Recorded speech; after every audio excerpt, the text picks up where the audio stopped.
Bago nga tayo magsimula, isang malaking shoutout kay Ronald Verbosidad, Teodoro Alonso, Mario Martir, Jamie Amadar.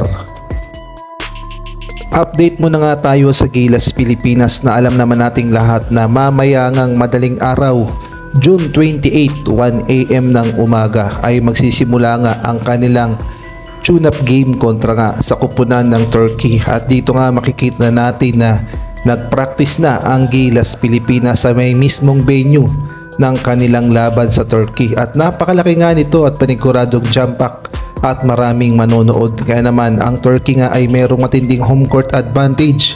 Pati crowd ay sa kanila na rin, kaya naman sobrang pressure talaga sa Gilas Pilipinas.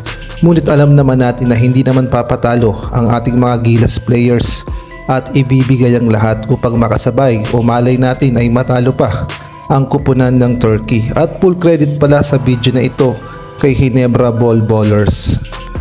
Dito na nga masusubukan ang matinding game plan na gagawin ni Coach Tim Cone at kay na rin ang chemistry sa Gilas Pilipinas, dahil kailangan nga yan upang makapag-adjust na kapag nakaharap na talaga sa main event ang Latvia at gay na rin ang Georgia.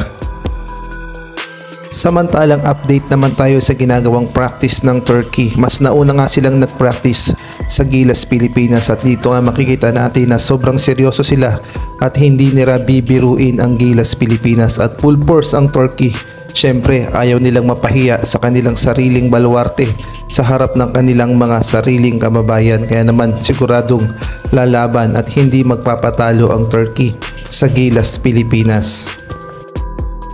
Ang good news naman, yung plano talaga ni Coach Tab Baldwin sa Gilas Pilipinas ay gagamitin nga ni Coach Tim Cone. Ang plano kasi ni Coach Tab Baldwin talaga noon ay gawing point guard itong si Dwight Ramos. At dahil na-injury nga si Scottie Thompson ay magkakatotoo nga ang plano ni Coach Tab at gagawin ngang point guard itong si Dwight Ramos at ay na rin yan kay Coach Tim Cone.